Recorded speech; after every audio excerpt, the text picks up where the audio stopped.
for joining The Journey is Real. I'm CJ Peterson, where we talk to real people with real passions who share a real portion of their heart with us. Today, my guest is Tom Oswald.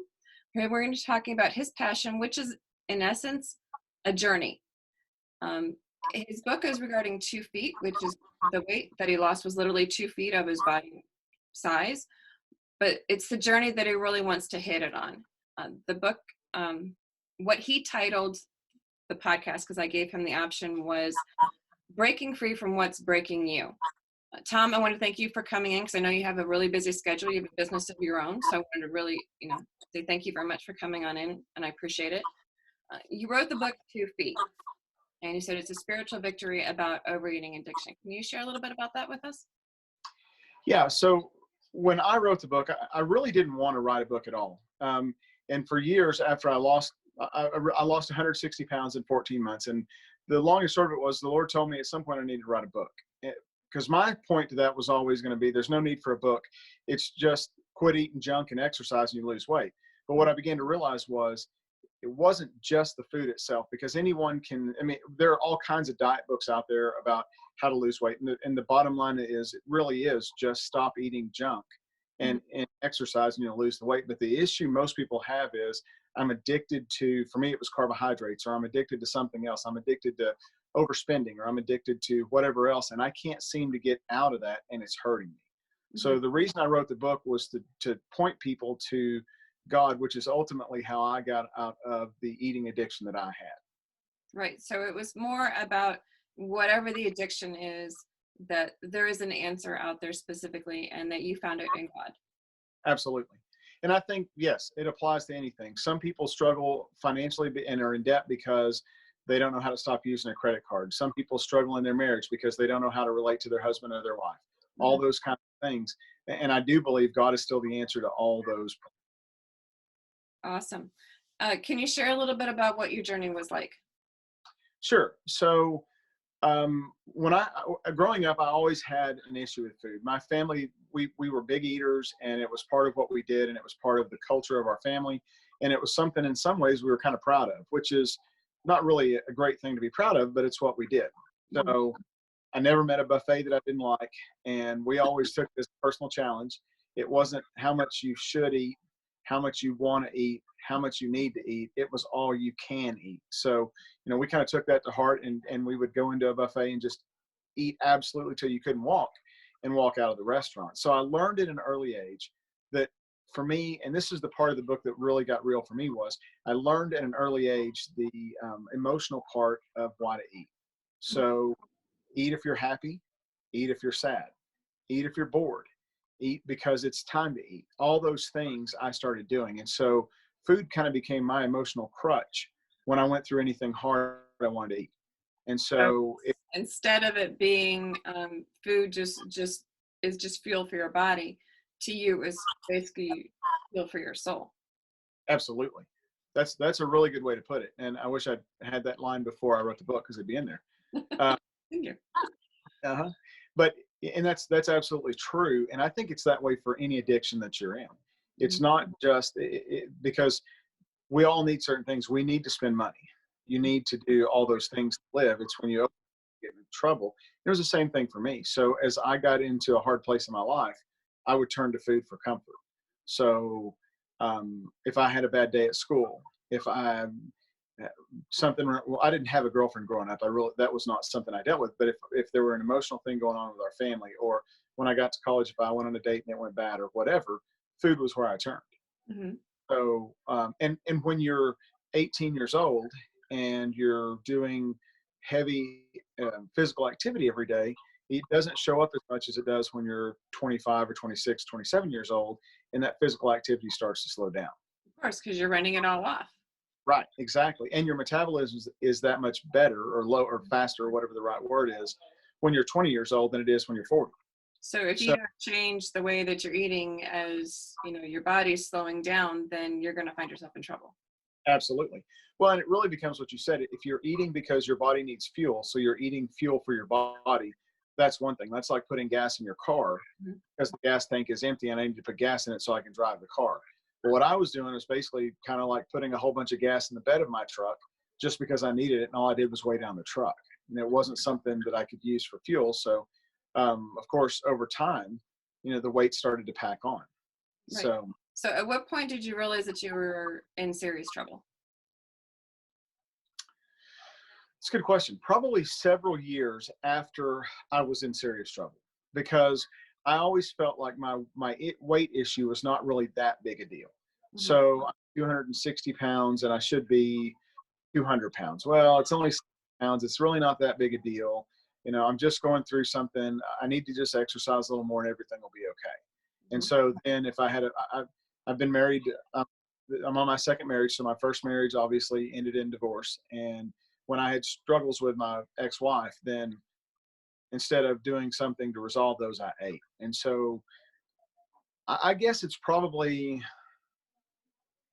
around the time I was, I don't know, 32, something like that. 31, 32 is when I began to realize, look, this is a real problem. Like And I can't. what was your weight and what was your height at that point? So at that point, it was probably the top. I mean, it was at 350 pounds, and I was 67 inches tall, and I had a 58-inch waist. Wow. So I was kind of a bowling ball. Wow. Yeah, and that at that point, I realized something is really, really wrong. And the thing for me that I did through the whole process was I would kind of lie to myself about how well I ate or how well I didn't eat. So when you're 270 pounds, something is off, Hmm. right? But you don't know how much. So I would go through a day and think, I had a pretty good day today, and I would eat something, ice cream or something like that in the evening. Just When the right. reality was, It was a good day. yeah, exactly. Yeah, exactly. So, well, and think about it. So for me, a typical day was this: at my heaviest, I would go to a fast food restaurant called Sonic Hmm. of Fort Worth, and they made these. Basically, it was a burrito with Fritos, with chili and onions and cheese, all that stuff in it. I'd get two of those, an order of fried mozzarella sticks, and a Coke for breakfast. Oh, wow. Yeah. So then I would So go you to. started your day? Yeah. Oh yeah. Wow. And so yeah, and so then I would go and I would drink two or three Cokes at through the morning where I worked, and I'd go to lunch and think, okay, well, I've had two or three Cokes, three or four Cokes in the morning, and I probably need to not drink Cokes. I'll switch to tea at lunch, but tea at lunch would be, I would leave 60 or 7, oh, that's probably too many, 20 or 30 empty sugar packets on the table every day. So I'm just dumping that much sugar in the tea. Oh, wow. So do that, and maybe a couple of orders of buffalo wings and some French fries for lunch, and then I'm ready to go back to the office. And So this is, your sugars were probably astronomical. oh, absolutely. So I never, diabetes was in play because of your weight. I'm sure your heart was in trouble. There were probably all sorts of other health issues going on too. the diabetes, if it was there, I never saw it because I never went to a doctor to get checked. And I don't know why. I don't think I wanted to go to a doctor because I didn't want to really hear someone say, you are morbidly obese, and if you keep this up, it is going to kill you. Hmm. And so I just didn't. And then I would go through the rest of the day and eat that same kind of stuff for dinner. And then, excuse me, and then I would, in the evening, I would go up to the media room to watch TV, and I would take half a half gallon of ice cream, a sleeve of Chips Ahoy chocolate chip cookies, and a 32-ounce cup of milk, and I'd eat that before I went to bed. Goodness. So yeah, so I had someone actually ask me one time, how do you gain weight? Well, I can write a how to gain weight book, and it's not hard. That kind of stuff was easy, but it was You're destructive. not there. You need to go the other direction. Exactly. And So, so, at which point did you actually hit that wall? What did that look like for you? um, so I really hit the wall hard right before I started losing the weight. Because I would go in to the gym and I would tell a trainer, hey, I'm my trainer, I'm going to lose weight today. I'm going to start a diet. Finally, one day he said, you're full of, and I'll leave the word out that he used, but when you get tired of being fat, you won't be fat anymore. Until then, you're going to be just as fat as you are. Right. And I thought, that's really hard, but it's really true. So what happened was God instructed me to write down everything that I ate. So I did that for about 6 months. And I didn't try to change what I was eating. I didn't do any of those things. But what it forced me to do at the end of that 6-month time frame was look and see and be honest about where I was. So to be brutally honest with myself and say, you know what, you really have a problem. Right. And I The black realized and that white, you can't do anything about it. It's right there. right. And so and I've still got the log somewhere. But I could look at that log and see all this stuff. And it would be, I don't think I could eat in a week the same, the junk that I would eat in a day back then. Hmm. Just because, I mean, your body doesn't like it. And so I really had to get gut level honest. And that was probably the hardest part, was to Hmm. say, okay, I really do have a problem. It's really me. And I'm really out of control. Like there's nothing, the brakes are off and this train is running downhill and I have no way to stop it. Okay. So how did you're on a speeding freight train. How did you drop anchor and stop? So I went before God and prayed, and I finally said, God, here's the thing. I can't do this. I've done every diet you can think of. I do believe in the power of prayer. I'll never forget one time I went to a pizza buffet and tried to pray the carbohydrates out of the pizza. And, Yeah, that doesn't work very well. no, that one didn't work. Uh, but I'd done it all.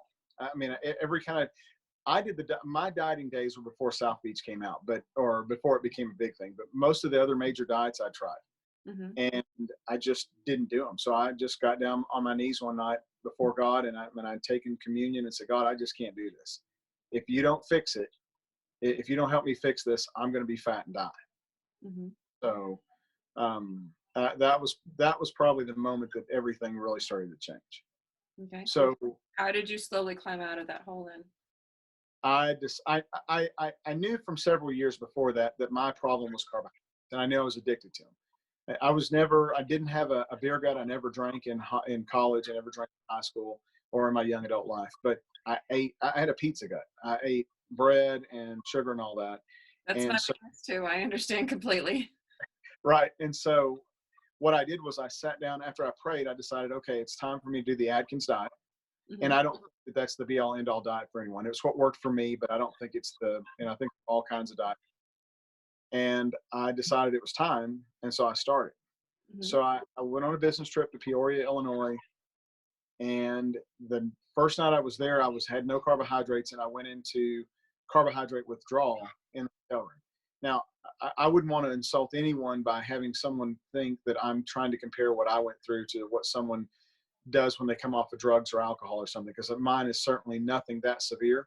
But I had a little bitty taste of what someone that has to go through that would go through. I Right. had I had to switch steaks. keto. I had to switch to keto because of the exact same issue.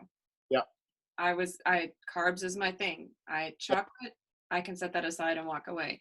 But when it yeah. came to chips, when it came to bread, oh, fresh smelling bread. Yes, Oh, but I do the same thing because carbs is my weakness. Potatoes. I'm Irish. yeah, That's in our system, and absolutely. that's like number one on your list. And Yep. so your body goes through it because I was also addicted to Dr. Pepper, which is the caffeine. Yeah, With the caffeine and with the carb withdrawal, your body is used to something. It's used to how it's functioning. It's yep, going to crash. absolutely. So that's How exactly what happened. and how did you get through that? Because that is not easy. For me, it only lasted about a day and a half or so, the hard part of it, because I went cold turkey. I went from breads and all that stuff one day to none of them the next. And it was about a day and a half that it just hurt. Everything hurt. Felt like I had the flu. And then that part was kind of over. So I just, at that point, like I said, I haven't said, I believe that God really helped me with that, because all of a sudden the cravings and stuff, they weren't really there. I didn't get up thinking, man, I've got to go have some bread. I've got to go have some ice cream or whatever. And as a matter of fact, when I got back from that business trip, there's a place here in Fort Worth called Spring Creek Barbecue, and they make, Oh, that's good stuff. yeah, and they make the best rolls because they come out of the oven hot and they bring them to your table. And I would use a stick of butter and eat, a dozen of those rolls back in my heaviest days. Hmm. And I met my family there coming home from Peoria on that business trip. And when I got to the part where they, asked, do you want a roll on your plate? I said no. And it wasn't like, that craving thing where you're thinking, man, I really want that, but I got to say no, but I really want it, but I've got to say. And so then you finally allow yourself to just let it go. For me, I really just didn't want it. It Hmm. was just done. It was just gone. Now, were there times where, that little craving does come up during there? And what do you do about that? Sure. And so primarily it would hit me a lot of times if I was going by a restaurant or something like that that had something I used to eat. Like I mentioned Sonic earlier. When I was running, I went from 350 pounds to my first marathon in a little under 2 years. Wow, And that's amazing. Great job. yeah, thank you. And so when I would run in my training, I ran right by a Sonic every day. And that's where I used to get those Frito chili pie wraps. And sometimes that craving would hit. And I just kind of pray against it and keep running. But it never stayed very long. It wasn't anything that I dealt with for hours afterwards or anything like that. Or if I went by like a Krispy Kreme or someplace like that, that would kind of look good occasionally. But as a matter of fact, even with the Krispy Kremes, my office manager at the time went by a Krispy Kreme and bought a dozen donuts one time. And they were in my office. They were hot. They smelled up the whole office. Oh, no. Oh, yeah. So I went in, it's a big joke between us. I went in threatening to do him bodily harm and all that stuff. But the reality was I had no desire. I wasn't going to touch those things because for the first time kind of in my life in that particular place, I was doing what I needed to do and I knew it. Mm-hmm. So, I mean, I set goals for myself every week. I wanted to lose 5 pounds a week. Mm-hmm. I don't think I ever hit that goal once. Mm-hmm. But because God was in the middle of what I was doing, most of the time when you do the weight loss thing, when you do the diet, you set out a goal for yourself. And for me, I always set out unrealistic ones anyway. When you don't hit that goal, you just want to quit. Mm-hmm. So you don't hit that goal, you feel discouraged, and then you write the thing off and quit and go back to eating whatever you shouldn't. For me, and I really do believe it was because God helped me, every time I didn't hit that goal, it just made me mad and made me want to work harder the next week. Dig your heels in harder. Now, here's another question for you. You mentioned that food was tied to you emotionally. You can pass up a restaurant, but certain foods may bring back certain memories. And when you see them, how do you combat that one? Because people sometimes who smoke or who drink pepper when nerves kick in or whatever it is, you know, those are the everyday applications. It's not just passing a restaurant or passing on a food or not having it in your house. You don't have to worry about it. But, you know, the nostalgia of picking up, say, a cookie or that your grandma used to make or something like that, that you'd be, oh, I remember this. And then it brings back the memory. How did you break from that? Well, so for the 16 months that I was on the diet, I gave myself a half a dozen days where I just kind of ate what I wanted in there. But during that diet phase, I just didn't. Now, after you get out of that, because the reality is when you're on a diet, when you're trying to break a habit, you have to abstain from that altogether. And I think there are certain things like alcohol and things that I've never really had an issue with that you probably never want to pick up again. Mm-hmm. But when it comes to food, if, grandma's cookies, I might have 1 or 2, but I won't have 14. And I don't know how to describe why. It's just not something I want to do. Right. Because you've changed your brain and how it works and what you're thinking and what your fuel is. Your fuel is now God. It's not food. Right. You have a couple different resources. One of them is your website. What is that website? Could you spell it out for me? Sure. It's www.Oswald,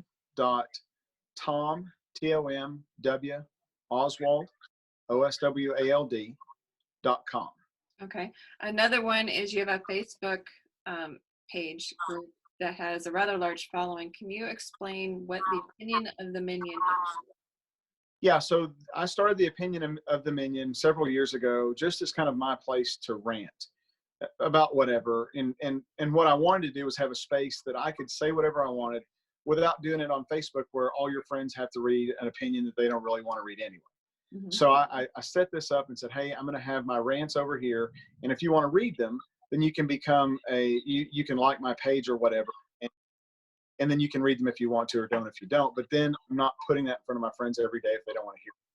Because most people don't want to hear the religious opinions. They don't want to hear the political stuff. They don't want to hear all that stuff. So how did the opinion of the Minion come about, though? How did you come up with that name? I was joking around with one of the guys that worked for me at the time, and we started messing around with names. And I actually, it was a joke. I just kind of said, hey, I'm going to start a blog one day, and I'm going to call it The Opinion of the Minion, because I think he was saying I'm the minion of the office or something like that. I don't remember what he said, But that's how I named it. I said, that's what I'll do is I'll write a blog because maybe I'm the minion around here, and I'll write this thing called The Opinion of the Minion, just Mhm. because it rhymes. Mhm. And so we put it out there on Facebook, and I started writing, and then especially in the last, I don't know, 5 or 6 months, it's kind of started to blow up. So 6 months ago, well, maybe a year ago, I had 60 or 70,000 followers, and right now I think I'm almost 300,000. Good heavens. Yeah. Great So job. and we tracked it, and really what I do with it now, honestly, is I want to encourage people. So I want them, I want to encourage them with things that whatever God I believe instructs me that's encouraging, then I put it out there for someone to do something with. I think So that's amazing. and I think it's been read. I forgot what the numbers were. I've made it to almost all the continents and probably 100 or 105 countries. Wow, that's Yeah. great. Yeah. So, and So there's your an voice is reaching out to people you didn't even know was possible. yes. Yeah. And so one of the things that I realized it's important for me to help bring people to Christ. And so, instead of celebrating the $300,000 person number, which is cool, I get more excited about people that give their life to Christ through what we do. So Amen. we put something out there today. Just today, there was someone overnight that gave their heart to Christ from Indonesia. Oh, that's And great. yeah, so it's kind of a cool thing. And then we have resources available as well Mhm. that will allow you, because I can't obviously go to Indonesia and disciple that young lady and how to follow Christ. We have a resource through the Opinion of the Minion page where you can sign up for an email, and it'll email you a chapter out of a book that is a discipleship book. So you can read the discipleship chapter. When you're done with that, you send us an email saying, hey, I'm done with that, and we'll send you another chapter. Oh, what a phenomenal thing to do. That's great. Yeah. I love that. We have just a few more minutes. Is there any advice you'd like to give somebody who's struggling with whatever addiction it is? It might not necessarily be weight. It may be caffeine. It may be food. It may be whatever, whatever it is. Do you have any last minute advice for them? Absolutely. The first and foremost thing I think in anything you deal with that you're trying to get out of is trust God. Mhm. Because the reality is he's a big God. You're not going to present him with a problem that he hasn't seen before. Mhm. It's not like when you come in and say, hey, I have a problem with money or I have a problem with caffeine, that he's calling all the angels, all the, the elders in saying, what are we going to do now? I don't know how to fix this. God is the answer. He knows how to get you out of whatever it is, but you've got to trust him with that problem. You've got to go to him and say, God, on my own, I can't do this, but if you'll help me, I'm ready to get rid of it. Mhm. So I think that's the first thing, is to trust God. I think the second thing is, just like my trainer told me a long time ago, you've got to make a quality decision that I really am done with this. If you're not really sure, by all means, keep dieting or keep doing whatever you're doing. But I think what'll help you is when you finally decide that's enough. I'm tired of whatever the financial issues are causing on my family. I'm tired of struggling with these payments every month, all those things. When you get to that point, if you'll take that to God and trust him with it, he'll show you the way out regardless of what the problem is. Amen. That's great advice. Thank you so much for your inspiring story. Your book is called what again? 2 feet. Okay, so the 2 feet, the link to the Opinion of the Minion, and all the resources you talked about are on your website, which is www.tomoswald.com, correct? That's it. Awesome. Well, Tom, thank you so much for joining us today. Thank you so much for sharing a portion of your heart. We really appreciate it. Thank you for those who are listening or watching.